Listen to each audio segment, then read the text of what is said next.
ನಾರಾಯಣಂ ನಮಸ್ಕೃತ್ಯ ನರಂ ಚೈವ ನರೋತ್ತಮಂ ದೇವೀಂ ಸರಸ್ವತೀಂ ವ್ಯಾಸಂ ತಥೋ ಗ್ರಂಥಮುದೀರಯೇ ವಿಜಾನತಾಮವಿತ್ತಸ್ಯ ಮಧ್ವಸ್ಯ ಜಗತಿ ಗುರೋಃ ಪೂರ್ವಾಚಾರ್ಯಮಹಿಷ್ಠಾನಾಂ ಇಯಂ ಪ್ರಣತಿಮಾಲಿಕಾ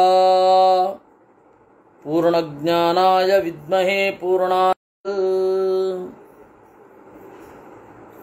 ಸೂಕ್ತಿರತ್ನಾಕರೇ ರಮ್ಯೇ ಮೂಲರಾಮಾಯಣಾರ್ಣವೇ ವಿಹರಂತೋ ಮಹೀಯಾಂಸಃ ಪ್ರೀಯಂತಾಂ ಗುರವೋ ಮಮ ವಾಲ್ಮೀಕೇರ್ಗೌಃ ಪುನೀಯಾನ್ನೋ ಮಹೀಧರ ಪದಾಶ್ರಯಾ ಯತ್ಕಾವ್ಯಮುಪಜೀವಂತಿ ಕವಯಸ್ತರಣಕಾ ಇವ.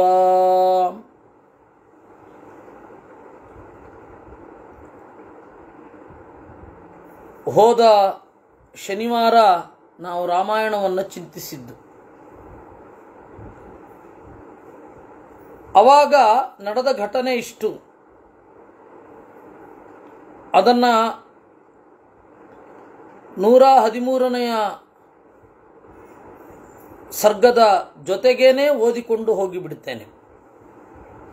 ತತಃ ಶಿರಸಿ ಕೃತ್ವಾ ತು ಪಾದಕೆ ಭರತಸ್ತದಾ ಆರುರೋಹ ರಥಂ ಪೃಷ್ಟಃ ಶತ್ರುಘ್ನ ಸಹಿತಸ್ತದಾ. ಭರತ ರಾಮನ ಹಾವಿಗೆಗಳನ್ನು ತಲೆಯ ಮೇಲೆ ಹೊತ್ತು ಸಂತೋಷದಿಂದ ರಥವನ್ನು ಏರಿದ. ವಸಿಷ್ಠ, ವಾಮದೇವ ಮತ್ತು ಜಾಬಾಲಿ ಮೂರೂ ಜನ ಅಗ್ರತಪ್ರಯಯುಹು ಮುಂದೆ ಸಾಗಿದರು. ಮಂದಾಕಿನೀಂ ನದೀಂ ರಮ್ಯಾಂ ಪ್ರಾಂಗುಖಾಸ್ತೇಯಯುಸ್ತದ ಪ್ರದಕ್ಷಿಣಂಚ ಕುರ್ವಾಣಾಃ ಚಿತ್ರಕೂಟಂ ಮಹಾಗಿರಿಂ. ಚಿತ್ರಕೂಟವೆಂಬ ಬೆಟ್ಟವನ್ನು ಪ್ರದಕ್ಷಿಣೆ ಬಂದು ಮಂದಾಕಿನಿ ನದಿಯನ್ನು ದಾಟಿ ಸಾಗಿದರಂತೆ. ಪಶ್ಯನ್ ಧಾತು ಸಹಸ್ರಾಣಿ ರಮ್ಯಾಣಿ ವಿವಿಧಾನಿ ಚ ಪ್ರಯಯೌ ತಸ್ಯ ಪಾರ್ಶ್ವೇನ ಸಸೈನ್ಯೋ ಭರತಸ್ತದಾ. ಭರತ ಸೇನೆಯಿಂದ ಕೂಡಿಕೊಂಡು ಪಶ್ಯನ್ನ ಧಾತು ಸಹಸ್ರಾಣಿ, ಸಾವಿರಾರು ಧಾತು ಅಂದರೆ ಕೆಮಿಕಲ್ ಧಾತು ಪದಾರ್ಥಗಳನ್ನು ನೋಡುತ್ತಾ ಪ್ರಯಯೌ ತಸ್ಯ ಪಾರ್ಶ್ವೇನ, ಅವನ ಪಾರ್ಶ್ವಭಾಗದಲ್ಲಿ ಹೋದ. ಅವತ್ತು ನಮ್ಮ ಪೂರ್ವಜರು ಮಿತವಾಗಿ ಬಳಸಿ ಎಲ್ಲವನ್ನ ನಮಗಾಗಿ ಕೊಟ್ಟರು. ಈಗ ಅದನ್ನು ಬಗೆದು ತಗೊಳ್ತಾ ಇದ್ದೇವೆ. ಮಿತವ್ಯಯ ಅನ್ನೋದು ಇವತ್ತು ಇಲ್ಲ. ಅವತ್ತು ಮಿತವ್ಯಯದಿಂದ ನಮಗೆ ಕೊಟ್ಟರು. ಅದರಿಂದಾಗಿ ಬರಿಗಣ್ಣಿಗೆ ಕಾಣ್ತಾ ಇತ್ತು ಎಲ್ಲ ಧಾತು ಸಹಸ್ರಾಣಿ. ಧಾತು ಅಂದರೆ ಕೆಮಿಕಲ್ ಅಂತ ಹೇಳಿದ್ನಲ್ಲ. ಬೆಟ್ಟದ ಆಸುಪಾಸಿನಲ್ಲಿರುವ ಎಲ್ಲ ಕೆಮಿಕಲ್ ಬಾಡೀಸ್ ಅದನ್ನು ನೋಡ್ತಾ ಅಯೋಧ್ಯೆಗೆ ತೆರಳಿದ ಭರತ. ನಮಗೆ ಇವತ್ತು ಕಾಣೋಲ್ಲ. ಯಾಕೆ ಅಂದರೆ ಇದ್ದದ್ದೆಲ್ಲ ಖಾಲಿ ಮಾಡಿದ್ದೇವೆ. ಅದೂರಾ ಚಿತ್ರಕೂಟಸ್ಯ ದದರ್ಶ ಭರತಸ್ತದಾ ಆಶ್ರಮಂ ಯತ್ರ ಸಮುನಿಃ ಭರದ್ವಾಜಕೃತಾಲಯಃ. ಆಮೇಲೆ ಚಿತ್ರಕೂಟ ಪರ್ವತದ ರೇಡಿಯಸ್ಸಿನಿಂದ ಒಂದು ಸ್ವಲ್ಪ ಆಚೆ ಬಂದಾಗ ಭರದ್ವಾಜರ ಆಶ್ರಮವನ್ನು ನೋಡಿದ. ಸತಮಾಶ್ರಮಮಾಗಮ್ಯ ಭರದ್ವಾಜಸ್ಯ ವೀರ್ಯವಾನ್ ಅವತೀರ್ಯ ರಥಾತ್ಪಾದೌ ವವಂದೇ ಕುಲನಂದನಃ. ತದನಂತರ ಆ ಆಶ್ರಮದಲ್ಲಿ ಇಳಿದು ಮುಂದೆ ಸಾಗಿ ಅವರ ಪಾದಗಳಿಗೆ ನಮಸ್ಕರಿಸಿದ. ತಥೋ ಹೃಷ್ಟೋ ಭರದ್ವಾಜೋ ಭರತಂ ವಾಕ್ಯಮಬ್ರವೀತ್ ಅಪಿ ಕೃತ್ಯಂ ಕೃತಂ ತಾತ ರಾಮೇಣ ಚ ಸಮಾಗತಂ. ಭರದ್ವಾಜರು ಸಂತೋಷದಿಂದ ಭರತನನ್ನು ನೋಡಿ ನುಡಿದರು. ಏನಪ್ಪ ಭರತ, ಮಾಡಬೇಕಾದ ಕೆಲಸವನ್ನು ಮಾಡಿದೆಯೋ, ಅಪಿಕೃತ್ಯಂ ಕೃತಂ ರಾಮೇಣ ಚ ಸಮಾಗತಂ, ರಾಮನ ಜೊತೆಗೆ ಸೇರಿದೆಯೋ ಅಂದರು. ಮೊದಲು ಅನುಮಾನದಿಂದ ಅವರೇ ನೋಡಿದ್ರು ಭರದ್ವಾಜರು. ಆದರೆ ಈ ಸರ್ತಿ ಅವರಿಗೆ ಖಾತ್ರಿಯಾಗಿತ್ತು ಭರತನ ಮನಸ್ಸು ಶುದ್ಧ ಅಂತ. ಅದರಿಂದ ಅವರು ಹೇಳಿದ್ರು, ಏವ ಮುಕ್ತಸ್ಸತು ತತೋ ಭರದ್ವಾಜೇನ ಧೀಮತ ಪ್ರತ್ಯುವಾಚ ಭರದ್ವಾಜಂ ಭರತೋ ಧರ್ಮವತ್ಸಲಃ. ಭರತ ಧರ್ಮವತ್ಸಲ, ಧರ್ಮವನ್ನು ಕಂಡ್ರೆ ಬಹಳ ಪ್ರೀತಿ ಅವನಿಗೆ. ಅವನೇನು ಮಾಡಿದ, ಭರದ್ವಾಜರಿಗೆ ಹೇಳಿದ, ಸಯಾಚ್ಯಮಾನೋ ಗುರುಣ ಮಯಾಚ ದೃಢ ವಿಕ್ರಮ ರಾಘವ ಪರಮ ಪ್ರೀತೋ ವಸಿಷ್ಠಂ ವಾಕ್ಯಮಬ್ರವೀತ್. ಭರದ್ವಾಜರೇ, ನಾನು ಬಹಳ ಬೇಡಿದೆ, ಕಾಡನ್ನು ಬಿಡು, ನಾಡಿಗೆ ಸೇರು ಅಂತ. ನಾನು ಬೇಡಿದೆ, ರಾಮ ಕೇಳಲಿಲ್ಲ. ನಮ್ಮ ಗುರುಗಳಾದ ವಸಿಷ್ಠರೂ ಬೇಡಿದರು, ಅವರನ್ನೂ ಕೇಳಲಿಲ್ಲ. ಕಡೆಗೆ ವಸಿಷ್ಠರಿಂದ ಪ್ರೇರಿತನಾದಾಗ ನುಡಿದ. ನೋಡಿ, ವಸಿಷ್ಠರು ಶಿಫಾರಸು ಮಾಡಿದರು ಅಂತ ಸಂಗ್ರಹ ರಾಮಾಯಣದಲ್ಲಿ ಉಂಟು. ನಮಗೆ ಕಥೆಯನ್ನು ಓದುವಾಗ ಆಗ ಬರಲಿಲ್ಲ, ಅದು ಈಗ ಬಂತು. ಈ ಬಗ್ಗೆ ಪ್ರಶ್ನೆ ಮಾಡಿದವರಿಬ್ಬರು, ಒಂದು ಶ್ರೀನಿಧಿ ತಟ್ಟಿ, ಇನ್ನೊಂದು ನಮ್ಮ ರಮೇಶ್ ಅವರು. ಅಲ್ಲ, ಸಂಗ್ರಹ ರಾಮಾಯಣದಲ್ಲಿ ವಸಿಷ್ಠರು ಶಿಫಾರಸು ಮಾಡಿದರು ಅಂತ ಉಂಟು. ಆಮೇಲೆ ತಾತ್ಪರ್ಯ ನಿರ್ಣಯದಲ್ಲಿಯೂ ಉಂಟು. ನೋಡು ರಾಮ, ಭರತ ಆರ್ತನಾಗಿ ಕಂಗೆಟ್ಟಿದ್ದಾನೆ, ಅವನ ದುಃಖ 14 ವರ್ಷಗಳವರೆಗೆ ಶಮನ ಆಗಬೇಕು ಅಂತಂದರೆ ನಿನ್ನ ಅಡಿಗಳನ್ನು ಕೊಡು ಅಂತ ಹೇಳಿದ್ದು ವಸಿಷ್ಠರು. ಎಲ್ಲರೂ ಹೇಳಿದ್ದಾರೆ, ಆದರೆ ವಾಲ್ಮೀಕಿ ರಾಮಾಯಣದಲ್ಲಿ ಆ ಭಾಗದಲ್ಲಿ ಬರಲಿಲ್ಲ. ಈಗ ನೋಡಿ, ಭರತ ಹೇಳ್ತಾ ಇದ್ದಾನೆ ಭರದ್ವಾಜರ ಹತ್ತಿರ, ವಸಿಷ್ಠರು ಹೇಳಿಕೊಡಿಸಿದ್ದು ಅಂತ. ಕಥೆ ಹೀಗೆ, ಅಂದರೆ ಇದು ಕಥೆಯ ಶೈಲಿ, ಸಹಜವಾದ ಶೈಲಿ. ಇದನ್ನು ಉಕ್ಷಣ ಅಂತ ಕರೀತಾರೆ. ಅಂದರೆ ಕಥೆಗೆ ಒಂದು ಕಡೆ ಗಮನ ಕೊಡುವಾಗ ಇನ್ನೊಂದು ಕಡೆ ಗಮನ ಕಡಿಮೆ ಇರುತ್ತೆ. ಅಲ್ಲಿ ಹೇಳಲಿಲ್ಲ ಇದನ್ನು, ವಸಿಷ್ಠರು ಇನ್ಫ್ಲೂಯೆನ್ಸ್ ಮಾಡಿಸಿದ್ದು ಅಂತ. ಇಲ್ಲಿ ಭರತನ ಕೈಯಿಂದ ಅದು ರಿವೀಲ್ ಆಗ್ತಾ ಇದೆ. ಸಹಜವಾದ ಕಥನದ ಶೈಲಿ ಅಲ್ವೇ? ಕಥೆ ಹೇಳುವಾಗ ಎಲ್ಲರಿಗೂ ಹೀಗಾಗತ್ತೆ. ಇವಾಗ ನಿಮ್ಮನ್ನೇ ನಿಮ್ಮ ಜೀವನದಲ್ಲಿ ಏನೇನಾಗತ್ತೆ ಘಟನೆ ಹೇಳಿ ಅಂತಂದರೆ ಹಿಂದೆ ಮುಂದೆ ಹಿಂದೆ ಮುಂದೆ ಓಡಾಡ್ತಾ ಇರ್ತೀವಿ. ಹಾಗೆ ಇದು ಕೂಡ ಅದನ್ನು ಒಂದು ಆರ್ಡರ್ನಲ್ಲಿ ಮಾಡ್ಕೊಳ್ಬೇಕಾದ್ರೆ ನಮಗೆ ನೆನಪಿನ ಶಕ್ತಿ ಜಾಸ್ತಿ ಇರಬೇಕಾಗತ್ತೆ. ಅಲ್ಲೇನು ಹೇಳಿದ್ರು, ಇಲ್ಲೇನು ಹೇಳಿದ್ರು, ಅದು ಹೇಗೆ ಇದು ಹೇಗೆ ಅಂತ. ಇಲ್ಲಿ ನೋಡಿ, ಪಿತು ಪ್ರತಿಜ್ಞಾಂ ತಾಮೇವ ಪಾಲಯಿಷ್ಯಾಮಿ ತತ್ವತಃ 14 ಹಿ ವರ್ಷಾಣಿ ಯಾ ಪ್ರತಿಜ್ಞಾ ಪಿತುರ್ಮಮ. ತಂದೆಯ ಅಣತಿಯನ್ನು ನಾನು ಪಾಲಿಸುತ್ತೇನೆ. ತಂದೆ ಬದುಕಿದ್ದಾಗ ಅವರ ಮುಂದೆ ನುಡಿದದ್ದು ಏನು? 14 ವರ್ಷ ರಾಜ್ಯಭಾರ ಮಾಡ್ತೇನೆ ಅಂತ.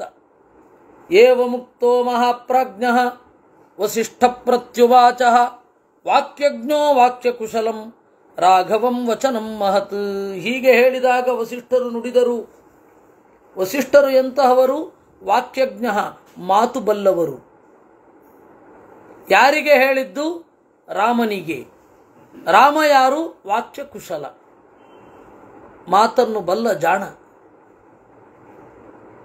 ಏತೆ ಪ್ರಯಚ್ಛ ಸಂಹೃಷ್ಟಃ ಪಾದುಕೆ ಹೇಮಭೂಚಿತೆ ಅಯೋಧ್ಯಾಯಾಂ ಮಹಾಪ್ರಾಜ್ಞ ಯೋಗಕ್ಷೇಮಕರೋ ಭವ. ಓ ದೊರೆ ರಾಮನೇ, ಏತೆ ಪ್ರಯಚ್ಛ ಸಂಹೃಷ್ಟಃ, ಸಂತಸದಿಂದ ಈ ಪಾದುಕೆಗಳನ್ನು ಅವನಿಗೆ ಕೊಡು. ಎಂತಹ ಪಾದುಕೆ? ಹೇಮಭೂಷಿತೆ, ಬಂಗಾರದಿಂದ ಕೂಡಿರುವ ಪಾದುಕೆ, ಬಂಗಾರದ ಹಾವಿಗೆ. ಅಯೋಧ್ಯಾಯಾಂ ಮಹಾಪ್ರಾಜ್ಞ, ಇದನ್ನು ಇಟ್ಟುಕೊಂಡ್ರೆ ಅಯೋಧ್ಯೆಯಲ್ಲಿ ಯೋಗಕ್ಷೇಮಗಳು ಉಂಟಾಗ್ತದೆ. ಯೋಗ ಅಂದರೆ ಗಳಿಮೆ, ಕ್ಷೇಮ ಅಂದರೆ ಉಳಿಮೆ. ಗಳಿಸೋದು ಬೇಕು, ಗಳಿಸಿದ್ದು ಉಳಿಬೇಕು. ಅದನ್ನು ಯೋಗ ಮತ್ತು ಕ್ಷೇಮ ಅಂತ ಕರೀತಾರೆ. ಏವ ಮುಕ್ತೋ ವಸಿಷ್ಠೇನ ರಾಘವ ಪ್ರಾಂಗುಖ ಸ್ಥಿತಃ ಪಾದುಕೆ ಹೇಮ ವಿಕೃತೆ ಮಮ ರಾಜ್ಯಾಯ ತೇ ದದೌ. ಹೀಗೆ ವಸಿಷ್ಠರು ಹೇಳಿದಾಗ ಶ್ರೀರಾಮ ಅವರೆಂದಂತೆ ಪಾದುಕೆಗಳನ್ನು ಇತ್ತ. ನಿವೃತ್ತೋಹಮನುಜ್ಞಾತೋ ರಾಮೇಣ ತು ಮಹಾತ್ಮನ ಅಯೋಧ್ಯಾಮೇವ ಗಚ್ಛಾಮಿ ಗೃಹೀತ್ವಾ ಪಾದುಕೆ ಶುಭೇ. ಈ ರೀತಿ ರಾಮನ ಅಣತಿಯನ್ನು ಪಡೆದು ಅಯೋಧ್ಯೆಗೆ ಹೋಗ್ತಾ ಇದ್ದೇನೆ. ಏತಚ್ಛ್ರುತ್ವಾ ಶುಭಂ ವಾಕ್ಯಂ ಭರತಸ್ಯ ಮಹಾತ್ಮನಃ ಭರದ್ವಾಜಶುಭತರಂ ಮುನಿರ್ವಾಕ್ಯಮುದಾಹರತ್. ಈ ಭರತನ ಮಾತನ್ನು ಕೇಳಿ ಭರದ್ವಾಜರು ಸಂತೋಷದಿಂದ ಹೇಳಿದರಂತೆ, ನೈತಚ್ಚಿತ್ರಂ ನರವ್ಯಾಘ್ರ ಶೀಲವೃತ್ತ ವಿದಾಂ ವರೇ ಯದಾರ್ಯಂ ತ್ವಯಿ ತಿಷ್ಠೆತ್ತು ನಿಮ್ನೋತ್ಸೃಷ್ಟಮಿವೋದಕಂ. ನರವ್ಯಾಘ್ರ, ಓ ಮನುಷ್ಯರಲ್ಲಿ ಮಿಗಿಲಾದವನೇ, ನೈತಚ್ಚಿತ್ರಂ, ಇದೇನು ಅಚ್ಚರಿ ಅಲ್ಲ. ಯಾಕೆಂದರೆ ನಿನಗೆ ಶೀಲ ವೃತ್ತ ಅದೆರಡೂ ಗೊತ್ತಿದೆ. ಶೀಲ ಅಂದರೆ ಕ್ಯಾರೆಕ್ಟರ್, ವೃತ್ತ ಅಂತಂದರೆ ಒಳ್ಳೆಯ ನಡತೆ. ಇದು ಎರಡೂ ನಿನಗೆ ಗೊತ್ತಿದೆ. ಶೀಲ ವೃತ್ತ ವಿದಾಂ ವರೇ ಯದಾರ್ಯಂ ತ್ವಯಿ ತಿಷ್ಠೆತ್ತು. ನಿನ್ನ ಮನಸ್ಸಿನಲ್ಲಿ ರಾಮನ ಬಗ್ಗೆ ಉತ್ಕಟವಾದ ಭಕ್ತಿ ಇದೆ. ನಿನ್ನ ರಾಮನ ಭಕ್ತಿ ಎಂಥದ್ದು ಅಂತಂದರೆ ನಿಮ್ನೋತ್ಸೃಷ್ಟ ಮಿವೋದಕಂ, ಇಳುಕಲಿಗೆ ಬಿದ್ದ ನೀರಿನ ಹಾಗೆ. ಇಳುಕಲಿಗೆ ಬಿದ್ದ ನೀರು ಯಾವುದೇ ಅಡೆತಡೆಗಳಿದ್ದರೂ ವೇಗವಾಗಿ ನೀರು ಕೆಳಗಡೆ ಹರ್ಕೊಂಡು ಹೋಗುತ್ತೆ. ಆ ರೀತಿ ರಾಜ್ಯ ಲಾಭ, ಮಾತೃಲೋಭ ಮೊದಲಾದ ಏನೇ ಅಡ್ಡಿಗಳಿದ್ರೂ ದೇವರಲ್ಲಿ, ನಿನ್ನ ಅಣ್ಣನಲ್ಲಿ ನಿನ್ನ ಭಕ್ತಿ ಇದೆ. ಅನೃಣಸ್ಸ ಮಹಾಬಾಹು ಪಿತಾ ದಶರಥಸ್ತವ ಯಸ್ಯ ತ್ವಮೀದೃಶ ಪುತ್ರೋ ಧರ್ಮಾತ್ಮ ಧರ್ಮವತ್ಸಲ. ನಿನ್ನ ಅಪ್ಪನಿಗೆ ಪಿತೃಋಣ ಇಲ್ಲ. ಇನ್ನು ಪಿತೃಋಣ ಅಂದ್ರೆ ಏನು ಗೊತ್ತಾ? ಒಳ್ಳೆಯ ಮಗನನ್ನು ಪಡೆಯೋದು ಅಂತ ಅರ್ಥ. ಅದನ್ನು ಪಿತೃಋಣ ಅಂತ ಕರೀತಾರೆ. ನಿನ್ನಂತಹ ಒಳ್ಳೆಯ ಮಗನನ್ನು ಪಡೆದ ಮೇಲೆ ಇನ್ನು ಪಿತೃಋಣ ತೀರದೆ ಏನು ಅಂದರೆ, ನಾವು ಋಣವನ್ನು ಇಟ್ಟುಕೊಂಡೇ ಹುಟ್ಟೋದು, ಅಂದರೆ ನಮ್ಮ ಕರ್ತವ್ಯವನ್ನು ಋಣ ಅಂತ ಕರೆಯೋದು. ಇಲ್ಲಿ ಋಣ ಅಂದರೆ ಕರ್ತವ್ಯ. ನಮ್ಮ ಕರ್ತವ್ಯ ಬಾಕಿ ಇದೆ, ಅದು ಋಣ ಇದೆ. ನಿನ್ನ ಋಣ ತೀರಿತು ಅಂದರೆ ನಿನ್ನ ಕರ್ತವ್ಯ ತೀರಿತು. ಏನು ಕರ್ತವ್ಯ ತೀರಿದ್ದು? ಒಳ್ಳೆ ಮಗನನ್ನು ಪಡಿಬೇಕು. ನೀನು ಪಡೆದಾಯ್ತಲ್ಲ. ನಿನ್ನ ಅಪ್ಪ ಋಣಮುಕ್ತನಾದ. ಯಾಕೆಂದರೆ ಇಂತಹ ಒಳ್ಳೆಯ ಮಗನನ್ನು ಪಡೆದದ್ದರಿಂದ. ತಮೃಷಿಂತು ಮಹಾಪ್ರಾಜ್ಞಂ ಉಕ್ತವಾಕ್ಯಂ ಕೃತಾಂಜಲಿ ಆಮಂತ್ರಿಯಿತು ಮಾರೇಭೆ ಚರಣಾ ಉಪಗೃಹ್ಯ ಚ. ಮಹಾಪ್ರಾಜ್ಞನಾದ ಈ ಋಷಿಯನ್ನ ನೋಡಿ ಆಮಂತ್ರಿಯಿತು ಮಾರೇಭೆ, ನೀವು ಬರಬೇಕು ಅನ್ನಂತೆ. ರಾಮ ನಾಡಿಗೆ ಅಂತ ಬಂದಾಗ ದಯವಿಟ್ಟು ನೀವು ಬರಬೇಕು ಅಂತ ಹೇಳಿದ. ತತ ಪ್ರದಕ್ಷಿಣಂ ಕೃತ್ವಾ ಭರದ್ವಾಜಂ ಪುನಃ ಪುನಃ ಭರತಸ್ತು ಯಯೌ ಶ್ರೀಮಾನ್ ಅಯೋಧ್ಯಾಂ ಸಹ ಮಂತ್ರಿಭಿ. ಆಮೇಲೆ ಭರದ್ವಾಜರಿಗೆ ಪ್ರದಕ್ಷಿಣೆ ಬಂದು ಅಯೋಧ್ಯೆಗೆ ತೆರಳಿದ. ಯಾನೈಶ್ಚ ಶಕಟೈಶ್ಚೈವ ಹಯೈರ್ನಾಗೈಶ್ಚ ಸಾಚಮೂಹು ಪುನರ್ನಿವೃತ್ತ ವಿಸ್ತೀರ್ಣ ಭರತಸ್ಯಾನುಯಾಯಿನಿ. ಥರಥರದ ಗಾಡಿಗಳಿಂದ, ಕುದುರೆ, ಆನೆ ಮೊದಲಾದವುಗಳನ್ನು ಉಪಯೋಗಿಸಿಕೊಂಡು ಭರತನ ಹಿರಿದಾದ ಸೇನೆ ಅಯೋಧ್ಯೆಗೆ ತೆರಳಿತು. ತತಸ್ತೆ ಯಮುನಾಂ ದಿವ್ಯಾಂ ತೀರ್ತ್ವಾ ನದೀಂ ತೀರ್ಥೋರ್ವಮಾಲಿನೀಂ ದದೃಶುಸ್ತಾಂ ಪುನಃ ಸರ್ವೇ ಗಂಗಾಂ ಶಿವಜಲಾಂ ನದೀಂ. ಆಮೇಲೆ ಅಲೆಗಳ ಸಮೂಹ ಇರುವ ಯಮುನೆಯನ್ನು ದಾಟಿ ಗಂಗೆಯನ್ನು ಕಂಡರು. ತಾಂ ರಮ್ಯ ಜಲ ಸಂಪೂರ್ಣಾಂ ಸಂತೀರ್ಯ ಸಹ ಬಾಂಧವಃ ಶೃಂಗವೇರಪುರಂ ರಮ್ಯಂ ಪ್ರವಿವೇಶ ಸೈನಿಕಃ. ಮನೋಹರವಾದ ನೀರಿನಿಂದ ತುಂಬಿರುವ ಗಂಗೆಯನ್ನು ದಾಟಿ ಶೃಂಗವೇರಪುರ ಗುಹ ಇದ್ದ ಜಾಗಕ್ಕೆ ತೆರಳಿದರು. ಶೃಂಗವೇರ ಪುರಾದ್ಭೂಯ ಅಯೋಧ್ಯಾಂ ತಂದದರ್ಚಃ ಅಯೋಧ್ಯಾಂ ತು ತದಾ ದೃಷ್ಟ್ವಾ ಪಿತ್ರಾ ಭ್ರಾತ್ರಾ ವಿವರ್ಜಿತಾಂ. ಆ ಶೃಂಗವೇರಪುರವನ್ನು ದಾಟಿ ಅಯೋಧ್ಯೆಗೂ ತೆರಳಿದ. ಅಯೋಧ್ಯೆಯನ್ನು ನೋಡಿದ. ಪಿತ್ರಾ ಭ್ರಾತ್ರಾ ಚ ವರ್ಜಿತಾಂ. ಅಣ್ಣನೂ ಇಲ್ಲ, ಅಪ್ಪನೂ ಇಲ್ಲ. ಭರತೋ ದುಃಖ ಸಂತಪ್ತಃ ಸಾರಥಿಂ ಛೇದಮಬ್ರವೀತ್ ಸಾರಥೇ ಪಶ್ಯ ವಿಧ್ವಸ್ತ ಅಯೋಧ್ಯಾ ನ ಪ್ರಕಾಶತೆ. ಭರತ ದುಃಖದಿಂದ ಕೂಡಿ ಸಾರಥಿಗೆ ಹೇಳಿದ, ಸಾರಥೇ ನೋಡು, ಅಯೋಧ್ಯಾ ನ ಪ್ರಕಾಶತೆ, ಅಯೋಧ್ಯೆಯನ್ನು ನೋಡುವ ಅಂತಲೇ ಅನ್ನಿಸ್ತಾ ಇಲ್ಲ. ನಿರಾಕಾರ ನಿರಾನಂದ ದೀನಾ ಪ್ರತಿಹತಸ್ವನ. ಇದಕ್ಕೊಂದು ಒಳ್ಳೆಯ ಆಕಾರ ಇಲ್ಲ, ಇಲ್ಲಿ ಆನಂದ ಇಲ್ಲ. ಈ ರೀತಿ ಅಯೋಧ್ಯೆ ಪೂರ್ತಿ ಹಾಳಾಗಿದೆ ಅಂತನ್ನುವಲ್ಲಿಗೆ 113ನೇ ಅಧ್ಯಾಯ ಅಯೋಧ್ಯಾಕಾಂಡದಲ್ಲಿ ಮುಗಿದಿದೆ. ನಿಮ್ನ ಗಂಭೀರ ಘೋಷೇಣ ಸ್ಯಂದನೇನೋಪಯಾನ್ ಪ್ರಭು ಅಯೋಧ್ಯಾಂ ಭರತ ಕ್ಷಿಪ್ರಂ ಪ್ರವಿವೇಶ ಮಹಾಯಶಾಃ. ಗಂಭೀರವಾದ ಸದ್ದು ಹೊರಡಿಸುವ ರಥವನ್ನು ಏರಿ ಅಯೋಧ್ಯೆಗೆ ಭರತ ಪ್ರವೇಶ ಮಾಡಿದ. ಬಿಡಾಲೋಲೂಕಚರಿತಾಂ ಆಲೀನ ನರವಾರಣಾಂ ತಿಮಿರಾಭ್ಯಾಹತಾಂ ಕಾಳೀಂ ಅಪ್ರಕಾಶಾಂ ನಿಶಾಮಿವಾಂ. ಆದರೆ ಆ ಅಯೋಧ್ಯೆ ಹೇಗಿತ್ತು? ಬಿಡಾಲೋಲೂಕಚರಿತಾಂ. ಬಿಡಾಲ ಅಂದರೆ ಬೆಕ್ಕು, ಉಲೂಕ ಅಂದರೆ ಗೂಬೆ, ಅವುಗಳಿಂದ ಕೂಡಿತ್ತು.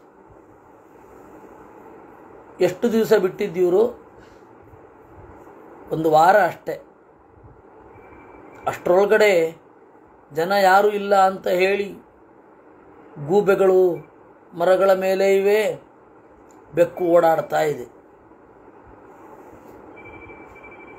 ಮನುಷ್ಯರು ತೆರವು ಮಾಡಿದ ಜಾಗದಲ್ಲಿ ಬೇಗ ಬಂದ್ಬಿಡ್ತವೆ ಪ್ರಾಣಿಗಳು. ಮನುಷ್ಯರಿಲ್ಲ ಅಂತ ಗೊತ್ತಾಗತ್ತೆ ಅವುಗಳಿಗೆ. ಆಲೀನ ನರವಾರಣಾಂ. ಆನೆ ಓಡಾಡೋದು ಕಡಿಮೆ ಆಗಿತ್ತು, ಮನುಷ್ಯರು ಓಡಾಡೋದು ಕಡಿಮೆ ಆಗಿತ್ತು. ಎಲ್ಲ ಕಡೆ ನೋಡಿದರೂ ಕೂಡ ಸಂತೋಷ ಇಲ್ಲ, ಏನೋ ಒಂದು ಕಳೆ ಇಲ್ಲ. ಕಳೆ ಅಂತ ಹೇಳುತ್ತೇವಲ್ಲ, ಅಂದರೆ ನೋಡಿದ್ರೆ ಮನಸ್ಸಿಗೆ ಖುಷಿ ಆಗಲ್ಲ. ಅಪ್ರಕಾಶಾಂ ನಿಶಾಮಿವ ರಾಹುಶತ್ರೋ ಪ್ರಿಯಾಂ ಪತ್ನೀಂ ಶ್ರಿಯಾಜ್ವಲಿತ ಪ್ರಜ್ವಲಿತ ಪ್ರಭಾಂ ಗ್ರಹೇಣೈಭ್ಯುದಿತೇನೈಕಾಂ ರೋಹಿಣೀಮಿವ ಪೀಡಿತಾಂ. ರಾಹುಶತ್ರು ಅಂದರೆ ಚಂದ್ರ. ರಾಹುಶತ್ರು, ರಾಹುವಿನ ಶತ್ರು ಯಾರು? ಚಂದ್ರ. ಚಂದ್ರನಿಗೆ ಪ್ರಿಯಳಾದ ಹೆಂಡತಿ ಅಂತಂದರೆ ರೋಹಿಣಿ. ರೋಹಿಣಿ ಒಂದೇ ಇದ್ದಾಗ, ಕ್ರೂರ ಗ್ರಹಗಳೆಲ್ಲ ಸುತ್ತುವರಿದಾಗ ಯಾವ ರೀತಿ ರೋಹಿಣಿಯ ಕಾಂತಿ ಇರೋದಿಲ್ಲವೋ, ಆ ನಕ್ಷತ್ರದ ಕಾಂತಿ ಮಸುಳಿ ಹೋಗಿರ್ತದೋ ಆ ರೀತಿ ಅಯೋಧ್ಯೆ ಕಾಣಿಸ್ತಾ ಇತ್ತು.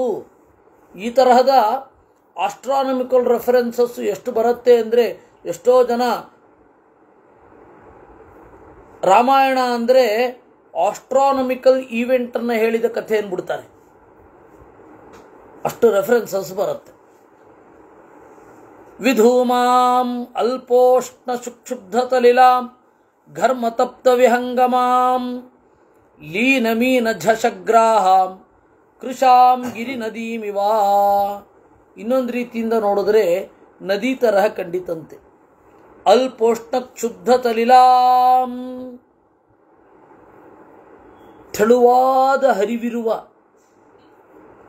ಬಿಸಿ ಜಾಸ್ತಿಯಾಗಿ ತನ್ನ ಪಾತ್ರದಿಂದ ಕುಗ್ಗಿರುವ ನದಿ. ಘರ್ಮತಪ್ತ ವಿಹಂಗಮಾಂ, ಹಕ್ಕಿಗಳು ಬಂದು ನದಿ ನೀರು ಕುಡಿತಾ ಇದ್ರೂ ಕೂಡ ಬಾಯಾರಿಕೆ ಇಂಗ್ತಾ ಇಲ್ಲ. ಆ ತರಹ ನದಿಯ ದುರವಸ್ಥೆ ಉಂಟಾಗಿದೆ.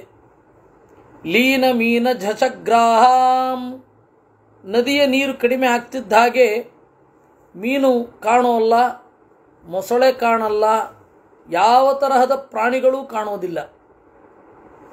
ಆ ರೀತಿ ಬೇಸಿಗೆ ಕಾಲದಲ್ಲಿ ಹರಿಯುವ ನದಿ ತರಹ, ಇಂಗಿ ಹೋದ ನದಿಯ ತರಹ ಕಾಣಿಸ್ತಾ ಇದೆ ಈ ಅಯೋಧ್ಯೆ. ವಿಧೂಮಾಮಿವ ಹೇಮಾಭಾಂ ಶಿಖಾಂ ಅಗ್ನೇ ಸಮುತ್ಥಿತಾಂ ಹವಿರಭ್ಯುಕ್ಷಿತಾಂ ಪಶ್ಚಾತ್ ಶಿಖಾಂ ವಿಪ್ರಲಯಂ ಗತಾಂ. ಇನ್ನೊಂದು ರೀತಿಯಿಂದ ವರ್ಣನೆ ಮಾಡ್ತಾ ಇದ್ದಾರೆ. ವಿಧೂಮಾಮಿವ ಹೇಮಾಭಾಂ, ಯಜ್ಞದಲ್ಲಿ ಹೋಮ ಮಾಡ್ತಾ ಇರ್ತಾನೊಬ್ಬ. ಆ ಕಟ್ಟಿಗೆಯಲ್ಲಿ ಉರಿಯುತ್ತಿರುವ ಅಗ್ನಿ ಕ್ಷೀಣವಾಗಿದೆ, ಹೊಗೆಯೇ ಬರ್ತಿಲ್ಲ. ಒಂದೇ ಒಂದು ಜ್ವಾಲೆ ಮೇಲ್ಗಡೆ ಎದ್ದು ಉರಿತಾ ಇದೆ. ಇವ ಏನು ಮಾಡ್ತಾನೆ, ಅನ್ನವನ್ನು ಯಾವುದೋ ಹವಿಸ್ಸನ್ನು ಹೀಗೆ ಹಾಕ್ತಾನೆ. ಆವಾಗ ಆ ಇದ್ದ ಜ್ವಾಲೆಯೂ ಕೂಡ ಕಳೆದು ಹೋಗಿ ಯಾವ ರೀತಿ ಹೊಗೆಯೇ ಇರುತ್ತೋ ಆ ರೀತಿ ಅಯೋಧ್ಯೆ ಕಂಡಿತು. ವಿಧ್ವಸ್ತ ಕವಚಾಂ ರುಗ್ಣ ಗಜವಾಜಿರಥಧ್ವಜಾಂ ಹತ ಪ್ರವೀರಾಂ ಆಪನ್ನಾಂ ಚಮೂಮಿವ ಮಹಾಹವೇ. ಕವಚ ಇಲ್ಲ, ಆನೆ ಇಲ್ಲ, ಕುದುರೆ ಇಲ್ಲ, ರಥ ಇಲ್ಲ, ಧ್ವಜ ಇಲ್ಲ, ವೀರರಿಲ್ಲ. ಹೀಗೆ ಎಲ್ಲರನ್ನ ಕಳೆದುಕೊಂಡು ಅಲ್ಪ ಸೈನ್ಯ ಇದ್ರೆ ಎಷ್ಟು ಕೆಟ್ಟದಾಗಿ ಕಾಣಬೇಕೋ ಅಷ್ಟು ಕೆಟ್ಟದಾಗಿ ಅಯೋಧ್ಯೆ ಕಾಣ್ತಾ ಇತ್ತು. ಸಫೇನಾಂ ಸಸ್ವನಾಂ ಭೂತ್ವಾ ಸಾಗರಸ್ಯ ಸಮುತ್ಥಿತಾಂ ಪ್ರಶಾಂತ ಮಾರುತೋದ್ಭೂತಾಂ ಜಲೋರ್ಮಿಮಿವ ನಿಸ್ವನಾಂ. ನೊರೆ ಇರುವ, ಸದ್ದು ಮಾಡುವ, ಸಾಗರದ ಕಡೆಗೆ ಹೋಗ್ತಾ ಹೋಗ್ತಾ ಹೋಗ್ತಾ ಕೃಶವಾಗಿ ಕಣ್ಮರೆಯಾಗುವ ನದಿಯ ತರಹ ಅಯೋಧ್ಯೆ ಇತ್ತು. ಒಂದು ಮಹಾಕಾವ್ಯವನ್ನು ಓದುವಾಗ ಎಷ್ಟೆಲ್ಲ ತಾಳ್ಮೆ ಇರಬೇಕು, ತಾಳ್ಮೆ ಇರಬೇಕು, ನೆಮ್ಮದಿಯಿಂದ ಅದರ ಉಪಮೆಗಳನ್ನು ಆಸ್ವಾದನೆ ಮಾಡಿ ಮುಂದೆ ಹೋಗಬೇಕು. ತ್ಯಕ್ತಾಂ ಯಜ್ಞಾಯುಧೈಃ ಸರ್ವೈಃ ಅಭಿರೂಪೈಶ್ಚ ಯಾಜಕೈಃ ಸುತ್ಯಾ ಕಾಲೇ ಸುನಿರ್ವೃತ್ತೇ ವೇದಿಂ ಗತರವಾಮಿವ. ಇನ್ನು ಯಜ್ಞಾಯುಧ, ಯಜ್ಞಾಯುಧ ಅಂದರೆ ವೆಪನ್ ಅಂತ ಅರ್ಥ ಅಲ್ಲ. ಯಜ್ಞಾಯುಧ ಅಂದರೆ ಯಜ್ಞದಲ್ಲಿ ಬಳಸುವ ಪದಾರ್ಥಗಳು. ಸ್ಫ್ಯ ಅಂತ ಹೇಳ್ತಾರೆ, ಮರದ ಕತ್ತಿ, ದರ್ಭೆಯನ್ನು ಕತ್ತರಿಸಲಿಕ್ಕೆ ಮರದ ಕತ್ತಿ ಸ್ಫ್ಯ ಅಂತಾರೆ ಅದನ್ನು.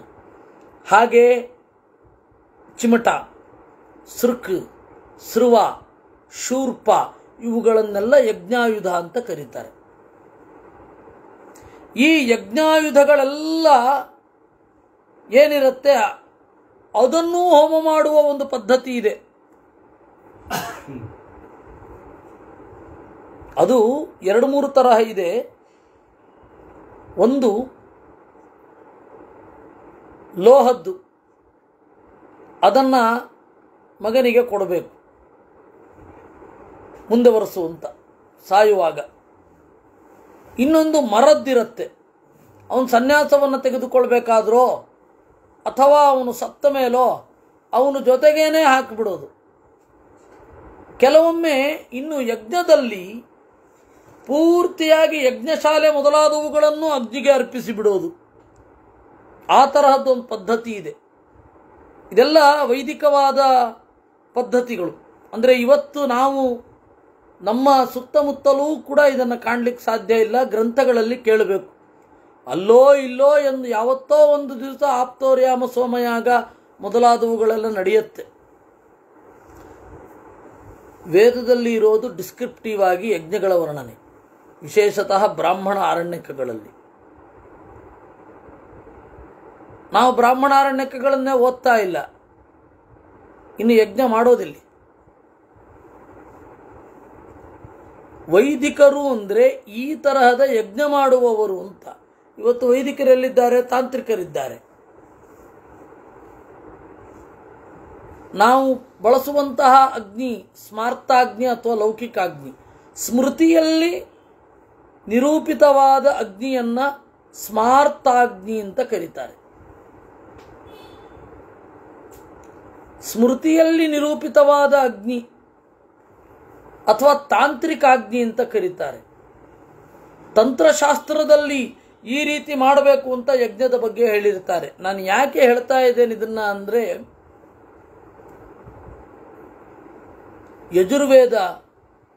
ಯಜುರ್ವೇದದ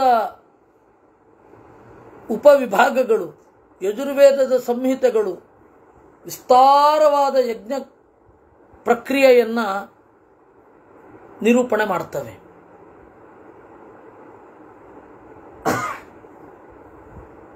ಇವತ್ತು ವೈದಿಕರು ಇಲ್ಲವೇ ಇಲ್ಲ ಅನ್ನೋಷ್ಟು, ಅದು ವೇಷದಿಂದ ವೈದಿಕತ್ವ ಗುರುತಿಸ್ಲಿಕ್ಕೆ ಬರೋಲ್ಲ. ನಮಗೆ ಇವತ್ತು ವೈದಿಕರು ಅಂದರೆ ಏನು ಅಂದರೆ, ಕಚ್ಚೆ ಪಂಚ ಉಟ್ಕೊಂಡಿರ್ತಾರೆ, ಇದ್ದಿಲು ಒಲೆಯಲ್ಲಿ ತಿನ್ನುತ್ತಾರೆ, ಮಡಿಯಲ್ಲಿ ಊಟ ಮಾಡ್ತಾರೆ, ಅಥವಾ ಅವರು ಮುಟ್ಟಿದ್ದು ಇವರು ಮುಟ್ಟಿದ್ದು ತಿನ್ನೋಲ್ಲ, ಹೊರಗಡೆ ತಿನ್ನೋಲ್ಲ. ಇದು ನಮಗೆ ವೈದಿಕತ್ವದ ಕಲ್ಪನೆ. ಆದರೆ ಅದಲ್ಲ ವೈದಿಕರು ಅಂದರೆ. ವೇದವನ್ನು ಬಲ್ಲವರು, ವೇದವನ್ನು ಅನುಸರಿಸುವವರು, ಎರಡರಲ್ಲಿ ಯಾವ್ದಾರು ಒಂದು. ನಮ್ಮಲ್ಲಿ ಇವತ್ತು ವೇದದ ಅರ್ಥಪೂರ್ವಕ ಅಧ್ಯಯನವೇ ಇಲ್ಲ. ನೋಡಿ, ಟು ಬಿ ಫ್ರ್ಯಾಂಕ್, ಶಾಂಕರರು ವೇದ ಓದ್ತಾರೆ, ಅರ್ಥ ತಿಳ್ಕೊಳ್ಳಿಕ್ಕೆ ಹೋಗಲ್ಲ. ರಾಮಾನುಜೀಯರದ್ದು ಅದೇ ಕಥೆ. ರಾಮಾನುಜೀಯರು ಮಾಧ್ವರು ಸ್ವಲ್ಪ ಒಂದೇ ತರಹ ಅಂತ ಇಟ್ಕೊಳ್ಳಿ. ಮಾಧ್ವರು ಕೂಡ ವೇದನೆ ಓದಲ್ಲ. ಅವರು ವೇದ ಓದ್ತಾರೆ, ಅರ್ಥ ತಿಳ್ಕೊಳ್ಳೋಲ್ಲ. ಇವರು ವೇದಾಂತ ಅಂತ ಹೇಳಿ ಇದಕ್ಕೆ ಹೆಚ್ಚು ಪ್ರಾಮುಖ್ಯ ಕೊಡ್ತಾರೆ, ಆದರೆ ವೇದ ಓದ್ಲಿಕ್ಕೆ ಹೋಗಲ್ಲ.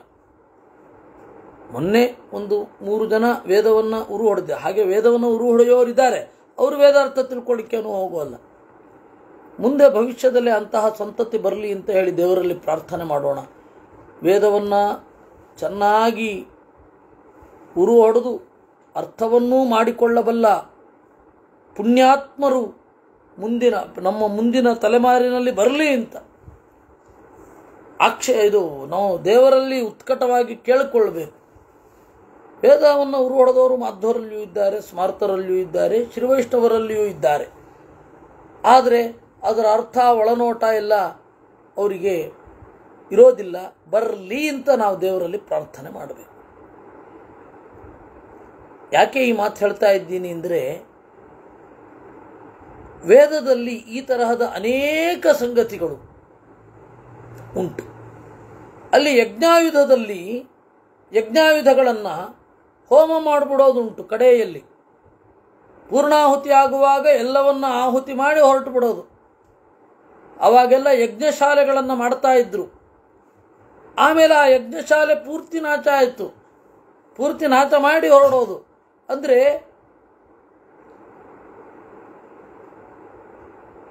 ಭೂಮಿ ಅನ್ನೋದು ಮರಳಿ ನಮಗೆ ಬೇರೆಯದಾಗಿ ಕೊಡೋದು, ರೀಫಾರ್ಮ್ಯಾಟ್ ಮಾಡಿ ನಮಗೆ ಕೊಡೋದು, ಫಾರ್ಮ್ಯಾಟ್ ಮಾಡಿ ನಮಗೆ ಕೊಡೋದು ಭೂಮಿ.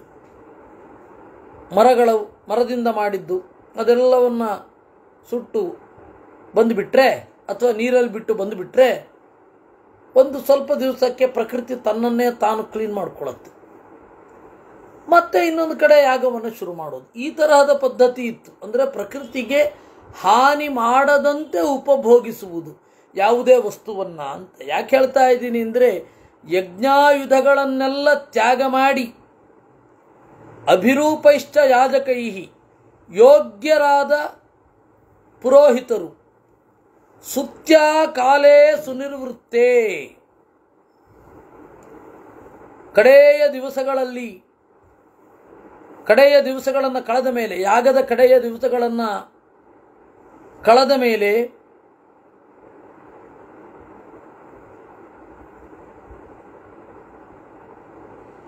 ವೇದಿಂ ಗತರವಾಮಿವ, ಕುಂಡ ಇರುತ್ತೆ, ಕುಂಡದ ಸುತ್ತ ಸದ್ದು ಇರೋದಿಲ್ಲ. ಯಜ್ಞಕುಂಡ ಇರುತ್ತೆ, ಯಾಕೆಂದರೆ ಇಟ್ಟಿಗೆಯಲ್ಲಿ ಮಣ್ಣಿನಲ್ಲಿ ಮಾಡಿರ್ತಾರೆ. ಅದು ಇದ್ರೆ ಹೇಗೆ ಕಾಣಬೇಕೋ ಆ ರೀತಿ ಅಯೋಧ್ಯೆ ಕಂಡಿತು. ಅಂದರೆ ಯಾಗ ಎಲ್ಲ ಮುಗಿದೋಗಿದೆ, ಎಲ್ಲ ಸಾಮಾನುಗಳು ವಿಸೃಷ್ಟವಾಗಿದೆ, ಅಂದರೆ ವಿಸರ್ಜನೆಗೊಂಡಿದೆ, ಏನೂ ಇಲ್ಲ, ಖಾಲಿ ಕುಂಡ ಇದೆ. ಕುಂಡದ ಸುತ್ತ ಪುರೋಹಿತರ ಸದ್ದು ಗದ್ದಲಗಳಿಲ್ಲ. ಆ ತರಹದ ಯಜ್ಞಶಾಲೆಯನ್ನು ಕಂಡಂತೆ ಆಯ್ತಂತೆ ಅಯೋಧ್ಯೆಯನ್ನು ಕಾಣುವಾಗ. ಗೋಷ್ಠ ಮಧ್ಯೆ ಸ್ಥಿತಾಮಾರ್ತಾಂ ಅಚರಂತೀಂ ನವಂ ತೃಣಂ ಗೋವೃಷೇಣ ಪರಿತ್ಯಕ್ತಾಂ ಗವಾಂ ಪತ್ನೀಮಿವೋತ್ಸುಕಾಂ. ಇನ್ನು ಹಟ್ಟಿಯ ಮಧ್ಯೆ ನಿಂತಿರುವ ಹಸು, ಎತ್ತು ಇಲ್ಲ, ಅಗಿಯಲಿಕ್ಕೆ ಬಾಯಿಲ್ಲದೆ ತಟಸ್ಥವಾಗಿ ನಿಂತಿದೆ ಹಸು, ಎತ್ತನ್ನು ಕಾಯ್ತಾ ಇದೆ. ಅದು ಎತ್ತು ಮತ್ತೆ ಹಸು ಇವೆರಡು ನಮ್ಮದೇ ತರಹದ ದಾಂಪತ್ಯವನ್ನು ಅವು ಮಾಡ್ತವೆ. ಮನುಷ್ಯರ ತರಹ ಇರುವ, ತಾಯಿ ತರಹ ಪ್ರೀತಿಸುವ, ತಂದೆಯ ಪ್ರೀತಿಯನ್ನು ಕೊಡುವ ಎರಡು ಪ್ರಾಣಿಗಳು ಅಂತಂದರೆ ಹಸು ಮತ್ತು ಎತ್ತು.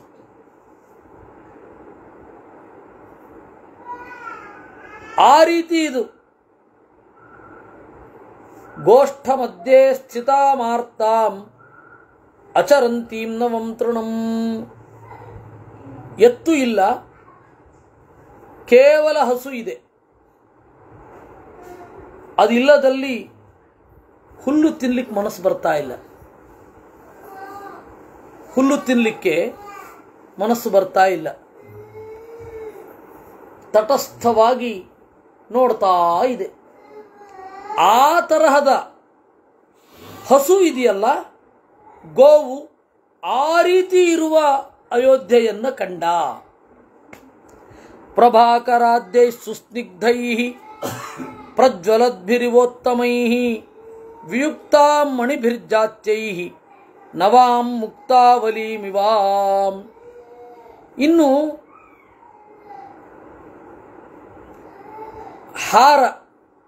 ಹಾರ ಅಂದರೆ ಮುತ್ತಿನ ಮಾಲೆ. ಮುತ್ತಿನ ಮಾಲೆಯಲ್ಲಿ ಬೇರೆ ಬೇರೆ ವೈಢೂರ್ಯ ಮೊದಲಾದವುಗಳೆಲ್ಲ ಇರುತ್ತೆ. ಸೂರ್ಯನ ಬೆಳಕು ಇಲ್ಲ, ಬೇರೆ ಬೇರೆ ತರಹದ ಬ್ಯಾಕ್ಗ್ರೌಂಡ್ ಇಲ್ಲ. ಆವಾಗ ಮುತ್ತಿನ ಮಾಲೆ ಆದರೂ ವೈಢೂರ್ಯಗಳಿದ್ರೂ ಆ ಮಣಿ, ಆ ಮಾಲೆ ಚೆನ್ನಾಗಿ ಕಂಗೊಳಿಸುವುದಿಲ್ಲ. ಯಾಕೆ ಅಂದರೆ ಬ್ಯಾಕ್ಗ್ರೌಂಡ್ ಇಲ್ಲ. ಯಾಕೆ ಅಂತ ಹೇಳಿದ್ರೆ ಸೂರ್ಯನ ಬೆಳಕು ಇಲ್ಲ. ಸೂರ್ಯನ ಬೆಳಕನ್ನು ವೈಢೂರ್ಯ, ಪದ್ಮರಾಗ ಮೊದಲಾದವುಗಳೆಲ್ಲ ಕಂಗೊಳಿಸ್ತಾನೇ ಇಲ್ಲ. ಆ ಬರೇ ಮಾಲೆಯನ್ನು ನೋಡಿದಾಗ ಅನೇಕ ಮುತ್ತುಗಳು ಉದುರು ಬಿದ್ದು ಹೋಗಿರುತ್ತೆ, ಅನೇಕ ಮಣಿಗಳು ಉದುರು ಬಿದ್ದು ಹೋಗಿರುತ್ತೆ. ನವರತ್ನ ಮಾಲೆಯಲ್ಲಿ ಅನೇಕ ಮಣಿಗಳು, ಮುತ್ತುಗಳು ಉದುರು ಬಿದ್ದು ಹೋಗಿ ಏನು ಚೆನ್ನಾಗಿ ಕಾಣಿಸದೆ ಉದ್ರೆ ಹೇಗೆ ಇರುತ್ತೋ ಆ ರೀತಿ ಅಯೋಧ್ಯೆ ಇತ್ತು. ಅದನ್ನು ನೋಡ್ತಾ ಇದ್ರು. ಸಹಸಾ ಚರಿತಾಂ ಸ್ಥಾನಾಂ ಮಹೀಂ ಪುಣ್ಯಕ್ಷಯೋದ್ಗತಾಂ ಸಂಹೃತ ದ್ಯುತಿ ವಿಸ್ತಾರಾಂ ತಾರಾಮಿವ ದಿವಶ್ಚ್ಯುತಾಂ. ಆಮೇಲೆ ಸಹಸಾ ಚರಿತಾಂ ಸ್ಥಾನಾಂ ಮಹೀಂ ಪುಣ್ಯಕ್ಷಯೋದ್ಗತಾಂ, ಪುಣ್ಯನಾಶ ಆಗಿ ಅಥವಾ ಒಳ್ಳೆಯ ಪೋಷಕಗಳಿಲ್ಲದ ಭೂಮಿ ಯಾವ ರೀತಿ ಇರುತ್ತೆ, ಆ ಭೂಮಿ ಮೇಲೆ ಆಗಸದಿಂದ ಒಂದು ನಕ್ಷತ್ರ ಉದುರಿ ಬೀಳುತ್ತೆ, ಸುಟ್ಟೋಗಿರುತ್ತೆ ಆ ನಕ್ಷತ್ರ, ಏನು ಚೆನ್ನಾಗಿರಲ್ಲ. ಇದು ಇದ್ರೆ ಯಾವ ರೀತಿ ಇರಬೇಕೋ ಆ ರೀತಿ ಕೆಳಗಡೆ ಉದುರಿ ಬಿದ್ದು ಸುಟ್ಟು ಕರಕಲಾಗಿರುವ ನಕ್ಷತ್ರದ ತುಂಡು ಇದ್ರೆ ಯಾವ ರೀತಿ ಇರಬೇಕೋ ಆ ರೀತಿ ಅಯೋಧ್ಯೆ ಇತ್ತು. ಸಮ್ಮೂಢ ನಿಗಮಾಂ ಸರ್ವಾಂ ಸಂಕ್ಷಿಪ್ತ ವಿಪಣಾಪಣಾಂ ಪ್ರಚ್ಛನ್ನ ಶಶಿ ನಕ್ಷತ್ರಾಂ ದ್ಯಾಮಿವಾಂಬುಧರೈರ್ಯುತಾಂ. ಸಮ್ಮೂಢ ನಿಗಮಾಂ ಸರ್ವಾಂ, ವ್ಯಾಪಾರಕ್ಕೆ ಅಂತ ಜನ ಬರೋದು ನಿಂತು ಹೋಗಿದೆ, ಹೋಗೋದು ನಿಂತು ಹೋಗಿದೆ, ತೀರ ಮಿನಿಮಮ್ ವ್ಯಾಪಾರ ಆಗ್ತಾ ಇದೆ. ರೇವು ಪಟ್ಟಣದಲ್ಲಿ ನದಿ ತೀರದಲ್ಲಿ, ಸರಯೂ ನದಿ ತೀರದಲ್ಲಿ ಇರುವ ಪಟ್ಟಣ, ಬೇಕಾದಷ್ಟು ದೋಣಿಗಳು ಬರ್ತವೆ. ಆ ದೋಣಿಗಳಲ್ಲಿ ಬೇರೆ ಕಡೆಯಿಂದ ಸರಕು ಬರುತ್ತೆ.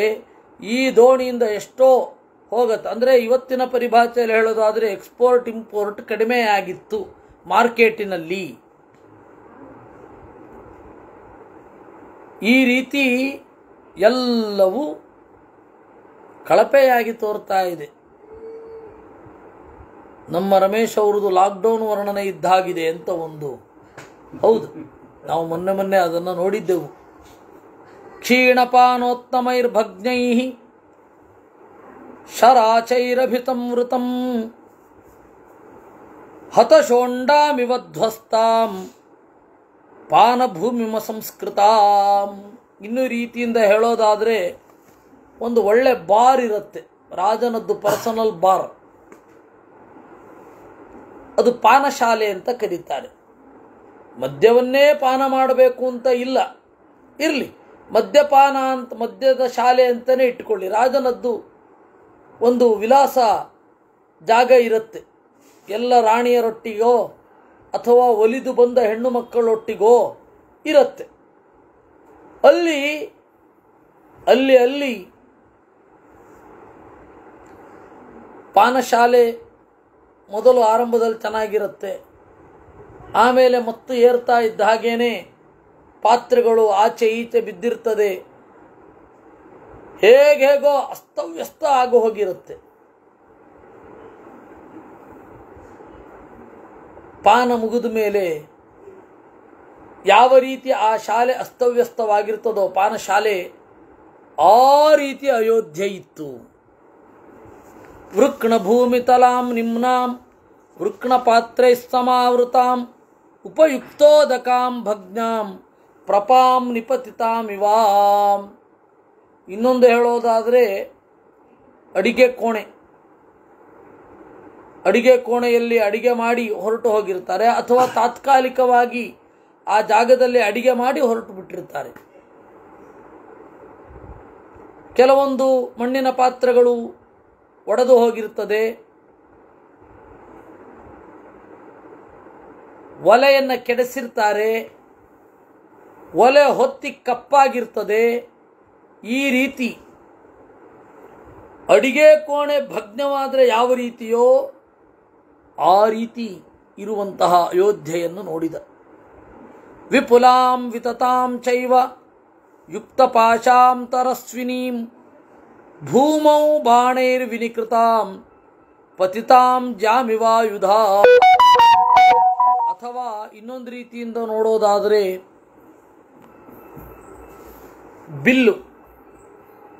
ಬಿಲ್ಲಿನ ನೇಣು ಅಂದರೆ ಹಗ್ಗ, ಅದನ್ನು ಸರಿಯಾಗಿ ಯಾರೋ ಒಬ್ಬ ಕತ್ತರಿಸಿರ್ತಾನೆ, ಆಗ ಅದು ಕೆಳಗಡೆ ಬಿದ್ದಿರುತ್ತೆ, ಬಾಣದ ಜೊತೆಗೆ ಬಿಲ್ಲಿನ ಜೊತೆಗೆ ಸೇರ್ಕೊಂಡಿಲ್ಲ, ಅದರಿಂದ ಬಾಣ ಹೊಡಿಲಿಕ್ಕಾಗಲ್ಲ, ಕೆಳಗಡೆ ಬಿದ್ದಿರುತ್ತೆ. ಆ ರೀತಿಯಾಗಿರುವ ಬಿಲ್ಲಿನ ದಾರದ ತರಹ ಇರುವ ಅಯೋಧ್ಯೆಯನ್ನು ಕಂಡ. ಪ್ರಭಿನ್ನ ತಟ ವಿಸ್ತೀರ್ಣಾಂ ವಾಪೀಮಿವ ಹೃತೋತ್ಪಲಾಂ ಪುರುಷಸ್ಯ ಅಪ್ರಹೃಷ್ಟಸ್ಯ ಪ್ರತಿಷಿದ್ಧಾನುಲೇಪನಾಂ. ಇನ್ನು ಇಳಿಭಾವಿಯಲ್ಲಿ ಇರುವ ನೈದಿಲೆ ಹೂಗಳನ್ನು ಯಾರೋ ಕಿತ್ಕೊಂಡು ಹೊರಟೋಗಿರ್ತಾನೆ, ಅಥವಾ ಒಬ್ಬ ಡಿಪ್ರೆಷನ್ಗೆ ಒಳಗಾದ ಯಾರೋ ಒಬ್ಬ ಇರ್ತಾನೆ. ಅವನು ಆ ಏನು ಇದಿದೆ ಭಾವಿ, ಅದಕ್ಕೆ ಯದ್ವಾ ತದ್ವಾ ಬಣ್ಣಗಳನ್ನು ಬಳದಿರ್ತಾನೆ, ಅಥವಾ ಯದ್ವಾ ತದ್ವಾ ಅದನ್ನು ಬಳಸಿರ್ತಾನೆ, ಕೆಡಿಸಿರ್ತಾನೆ. ಆ ಭಾವಿಯ ಹಾಗೆ ಅದಿದೆ. ಸಂತಪ್ತಾಮಿವ ಶೋಕೇನ ಗಾತ್ರಯಷ್ಟಿಮಭೂಷಣ ಪ್ರಾವೃಷಿ ಪ್ರವಿಗಾಢಾಯಾಂ ಪ್ರವಿಷ್ಟಸ್ಯಾಭ್ರಮಂಡಲಾಂ ಪ್ರಚ್ಛನ್ನಾಂ ನೀರಜೀಮೂತೈಃ ಭಾಸ್ಕರಸ್ಯ ಪ್ರಭಾಮಿವ. ಶೋಕದಿಂದ ಕಂಗೆಟ್ಟಿರುವ ಈ ಅಯೋಧ್ಯೆಯನ್ನ ಭರತ ನೋಡಿದ. ಭರತಸ್ತು ರಥಸ್ಥಸ್ಸನ್ ಶ್ರೀಮಾನ್ ದಶರಥಾತ್ಮಜಃ ವಾಹಯಂತಂ ರಥಶ್ರೇಷ್ಠಂ ಸಾರಥಿಂ ವಾಕ್ಯಮಬ್ರವೀತ್. ಭರತ ಈ ತರಹದ ಘೋರವಾದ ಪರಿಸ್ಥಿತಿಯಲ್ಲಿರುವ ಅಯೋಧ್ಯೆಯನ್ನು ಕಂಡು ನುಡಿದ. ನೋಡಿ, 17 ಶ್ಲೋಕಗಳಲ್ಲಿ ಈ ನಾಡಿನ ವರ್ಣನೆಯನ್ನು ಮಾಡಿದ್ದಾರೆ, ಅಯೋಧ್ಯೆಯದ್ದನ್ನು. ನೀವು ಇನ್ನೂ ಜಾಸ್ತಿ ತಾಳ್ಮೆ ತಗೊಳ್ಬೇಕಾಗತ್ತೆ. ಎಲ್ಲಿ ಗೊತ್ತಾ? ಕಿಷ್ಕಿಂಧ ಕಾಂಡದಲ್ಲಿ ಕಿಷ್ಕಿಂಧೆಯ ಆರಂಭದ ಭಾಗದಲ್ಲಿ ಬಹಳ ವರ್ಣನೆ ಇದೆ ಪ್ರಕೃತಿಯದ್ದು. ಆದರೆ ಒಮ್ಮೆ ಕೇಳಬೇಕು. ಯಾಕೆ ಅಂದರೆ ಕ್ಲಾಸಿಕ್ ಕಾವ್ಯ ಒಂದು ಹೇಗೆ ಇರುತ್ತೆ ಅನ್ನೋದು ಇನ್ನೆಲ್ಲಿ. ಅದೇ ಹೇಳ್ತಾ ಇರ್ತೇನೆ ನಾನು, ಒಂದೊಂದು ಕಾಲದಲ್ಲಿ ಒಂದೊಂದು ಟ್ರೆಂಡ್ ಇರುತ್ತೆ. ನೋಡಿ, ಒಂದು ಕಾಲದಲ್ಲಿ ಪಾತ್ರ ಪ್ರಪಂಚ ಅಂತ ಶುರು ಆಯಿತು. ಮೊದಲು ಸ್ವಾಮಿಗಳು ಮಾಡಿದ್ದು.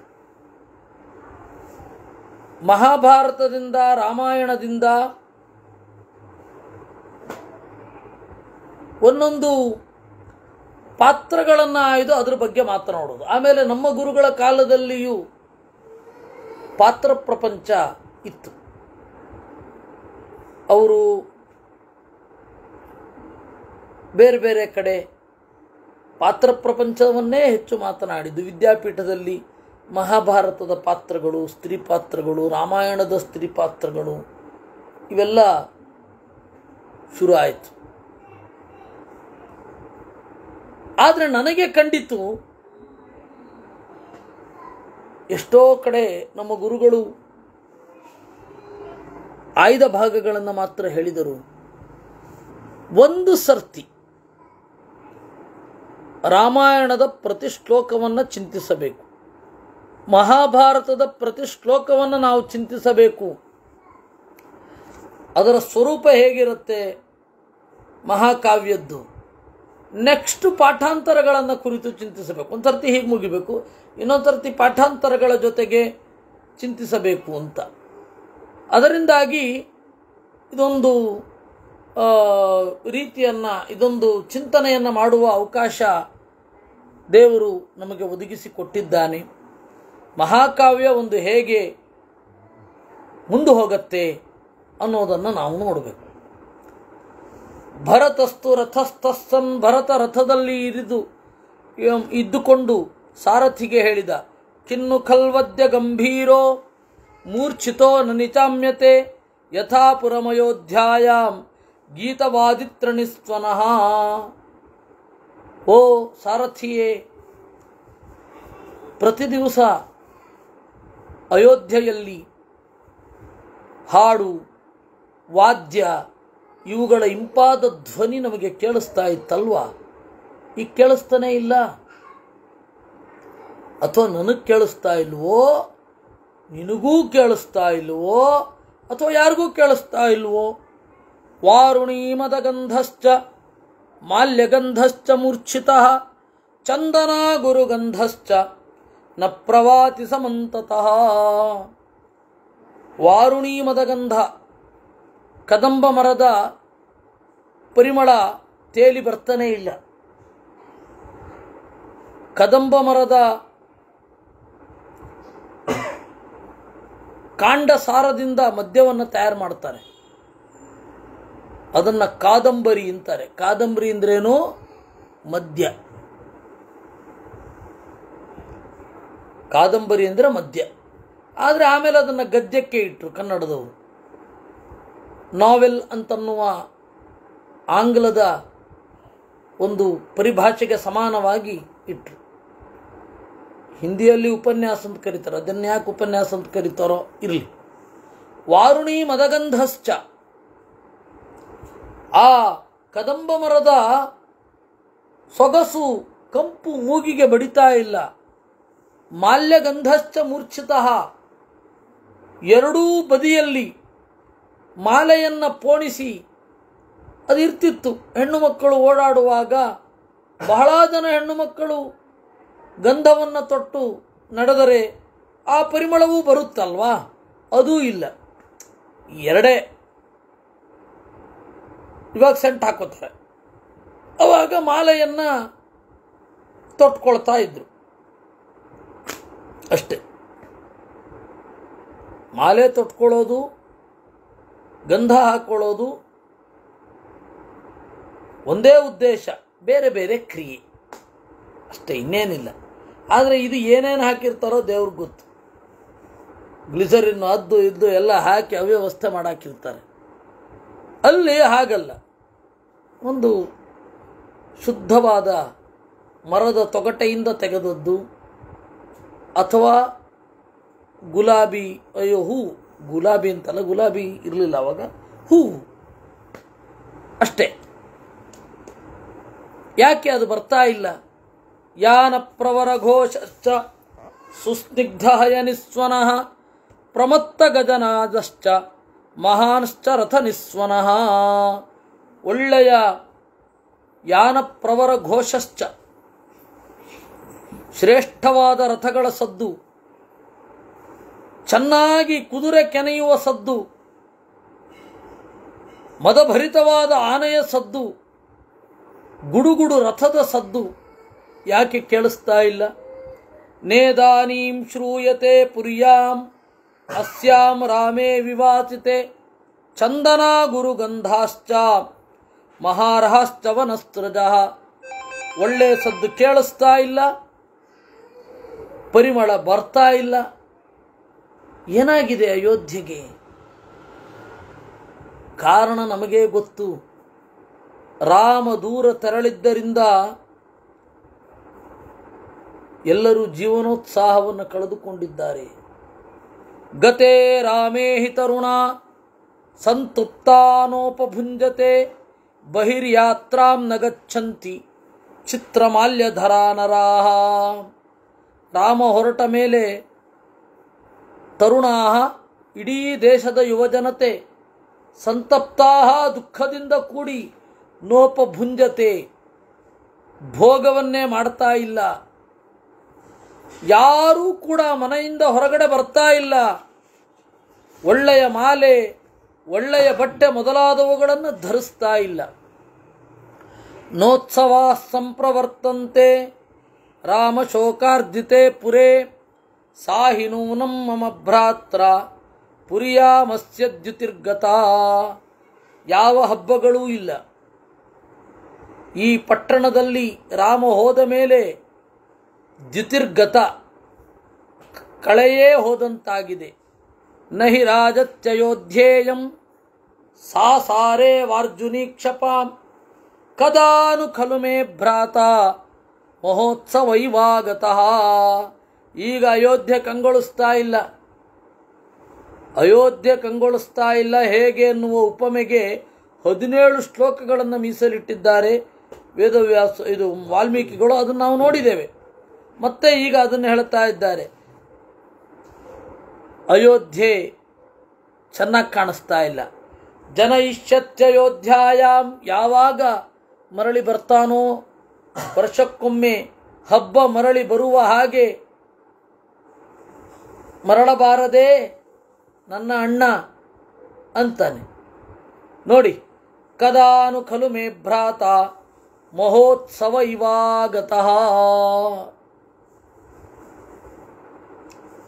ಹಬ್ಬದಂತೆ ಬರಬೇಕು.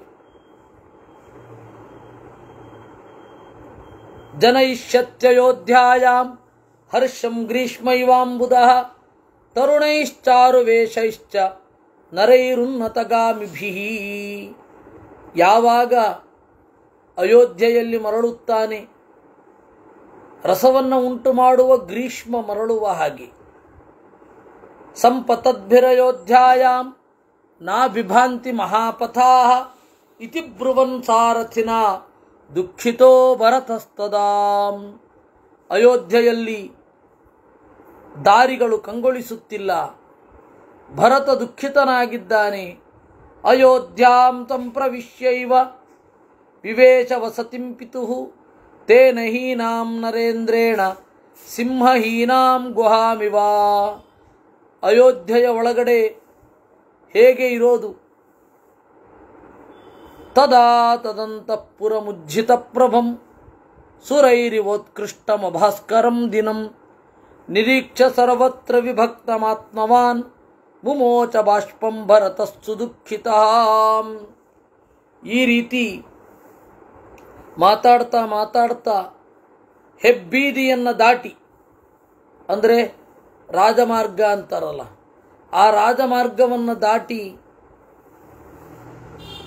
ಅಂತಃಪುರಕ್ಕೆ ಬಂದ. ಅಂತಃಪುರ ಅಂದರೆ ರಾಜನ ಮನೆ. ಅದು ತನ್ನ ಶೋಭೆಯನ್ನು ಕಳೆದುಕೊಂಡಿತ್ತು. ಅದನ್ನು ಭರತ ನೋಡಿದ, ಕಣ್ಣೀರ್ಗೆರೆದ ಅನ್ನುವಲ್ಲಿಗೆ 114ನೇ ಶ್ಲೋಕ ಆಗಿದೆ.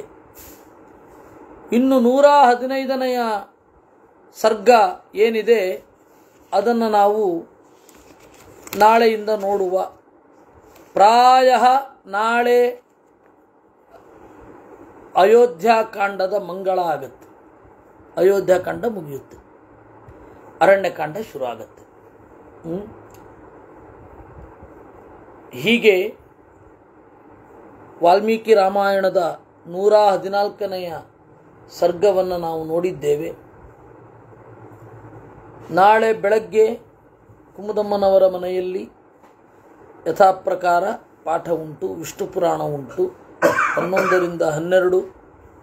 ಆಮೇಲೆ ಉಳಿದ ಪಾಠಗಳು ಉಂಟು, ಉಳಿದ ಚಿಂತನೆಗಳು ಉಂಟು, ಮತ್ತು ಸಂಜೆ ವಾಲ್ಮೀಕಿ ರಾಮಾಯಣ ಕೂಡ ಉಂಟು. ನಾಳೆ ರಾಮಾಯಣದ ಚಿಂತನೆಯಲ್ಲಿ ಸೇರೋಣ. ಕೃಷ್ಣಾರ್ಪಣಮಸ್ತು.